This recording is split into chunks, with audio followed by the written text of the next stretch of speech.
Joining me now is Paulo Sotero. He is the director of the Brazil Institute at the Woodrow Wilson Center in Washington, D.C. Paulo, thanks for joining us. Pleasure. Did you expect a runoff? I expected a runoff.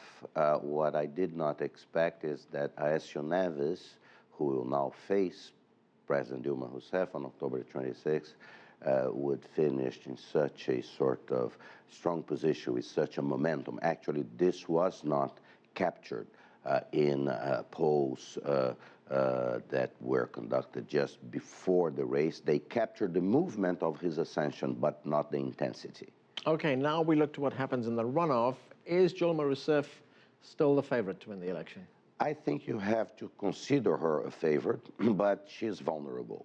The first round of elections showed that she could lose because she'd failed to reach the level of votes that Dilma herself and President Lula received in the three past presidential elections won by the Workers' Party. So she is not in a comfortable position, and we know that her campaign advisors are apprehensive.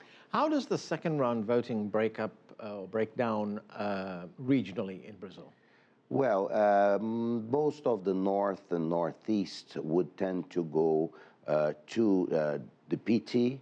Actually, traditionally, this is the most conservative area in Brazil. It's telling that the Workers' Party, that was once the party of the left in Brazil, of change, has now become the dominant party in that very backward part of the country. The most votes in Brazil, though, are in the center-south in Brazil, São Paulo, Minas, and the states to the south, and that would tend to favor a candidate like Aécio Neves. That's actually in São Paulo. Did he get most of the votes from that state, São Paulo? Oh, yeah, he won.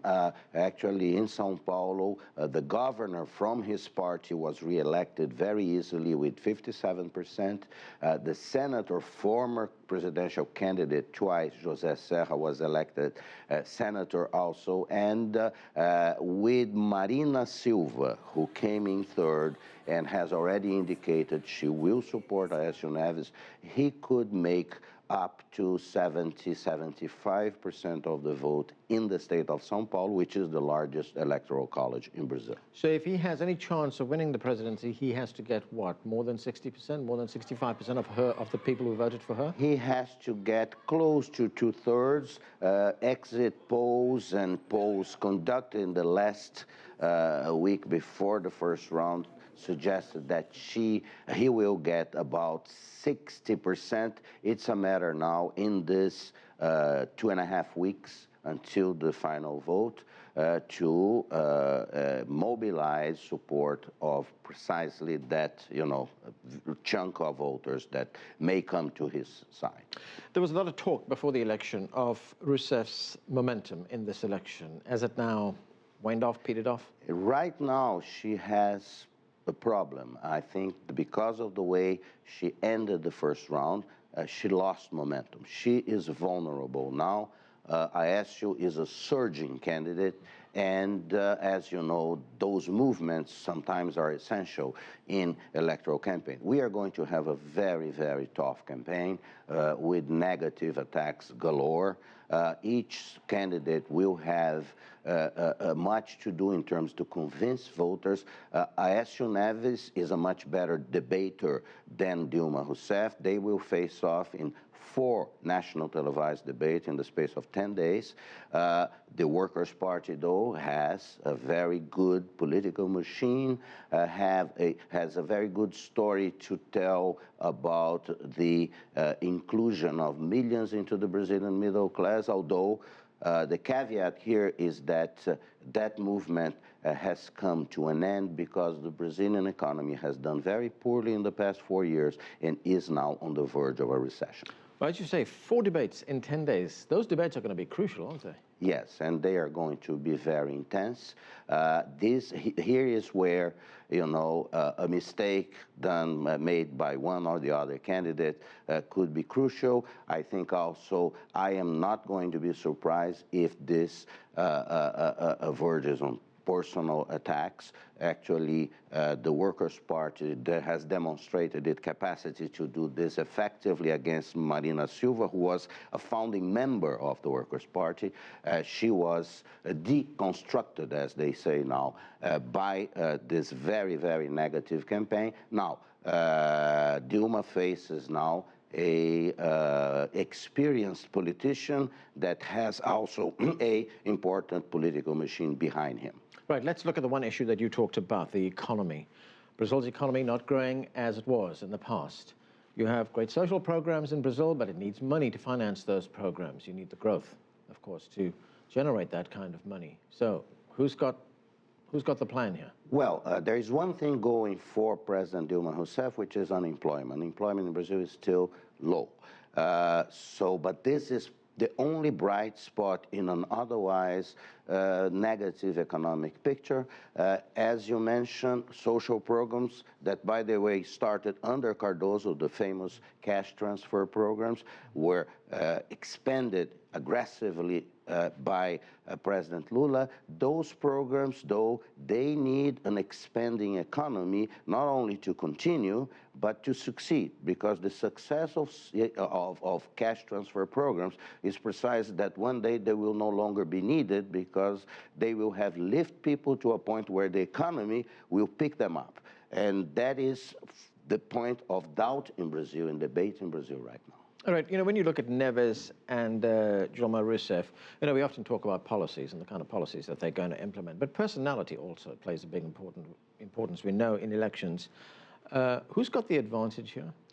In personality terms, I would say that Aécio Neves, he is a much more personable politician.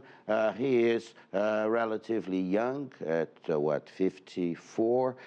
He is a warmer kind of politician on television. He works better. Now, President Rousseff is the first woman president of Brazil. That also is an important factor in a society that has been changing and transforming itself in what I believe is a very positive way. What about, you know, their ideologies, their broad ideologies? Are they very different? They are different in the sense that Dilma Rousseff believes in a more statist, government interventionist kind of economic model. She is a technocrat. She has, in various areas of the government, during her term, has conveyed that logic, and frankly, it has not worked. Aécio Neves comes from more liberal side of the political spectrum. You could see him as president insisting more on, for instance, Brazil having more economic trade ties to other countries, trade agreements. Brazil has 3 trade agreements besides Mercosur, which is the agreement in South America that is in crisis. It doesn't work. It doesn't promote trade. We have agreements with Israel, Egypt, and the Palestinian Authority. So this, for a country like Brazil, the 7th largest economy in the world, we need more than that. Brazil today has only 1.5% of world trade, and that figure, that proportion, has been declining. So I think it will be very much a debate between, you know, 2 concepts of how to integrate Brazil into the global economy. And Brazil needs to integrate into the global economy, because one of the problems of our economy is low productivity, low competitiveness, and you cannot improve those in a closed economy. So how much of a change would it be for Brazil if Neves gets in?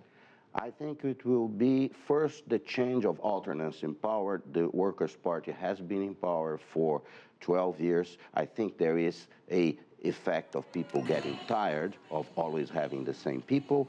I think the other change is, to me, precisely what could happen in the economy. We know that this year, next year, probably 16 also will be very tough years for Brazil. And Dilma Rousseff has not so far offered a vision on how to sort of revive the Brazilian economy. I think this is an area where Aécio Neves has a better chance, has an opportunity, but the tricky part is that he has to do that without announcing the bad news coming. It is well, that's why they are politicians, to try to do that magic and convince the people that the future will be much better, and you cannot go negative on that aspect because you demobilize voters. I have to ask you about this. Brazil hosted the World Cup this year. There was a great deal of talk before the World Cup that it would have an impact on the election, especially on the chances for Dilma Rousseff. Is it having any impact? No, it did not have, and actually I said that before. No, we separate very well those two things in Brazil. You know, we would, by the time of the election, the World Cup would have been a distant memory. It is a distant memory now. Unfortunately, it didn't go very well for us, although the event World Cup really was quite nice. The event itself went very well, but the talk before the World Cup was that it was costing too much for a country like Brazil at that time. Yes, and the talk is still there, you know. It could have been done in a more intelligent, more efficient way. And this connects to the other issue that is in Brazil today. What impact it will have is still to be determined, which is corruption. There was an underlying story of corruption in Brazil, and today it is centered around denunciations of wrongdoing with Petrobras, the state oil company. And this could, depending on revelations that are expected, two of the people accused of in this scandal have entered into plea bargain agreements with the authorities. So you could have impacts from that, because don't forget that President Dilma Rousseff, although she has a personal reputation as an honest person, she was the chairperson of Petrobras for the whole 8 years of President Lula administration, and she is seen, and she sees herself as a sort of an expert and a master of things having to do with energy in Brazil. Very quickly, Paulo, all votes are going to count in the second round. What about the smaller parties? Well, the smaller parties will break down. We know that a couple of them will go towards Dilma because they are more from the traditional left in Brazil. The other parties will probably tend to go to Aécio Neves. The question here is difficult, you know, to assess, because Brazil is a changing society. A lot of people that were once poor are now part of the middle class, and they behave as middle class people. They want more, they want faster, they want better, everything that affects their quality of life: education, health, public transportation.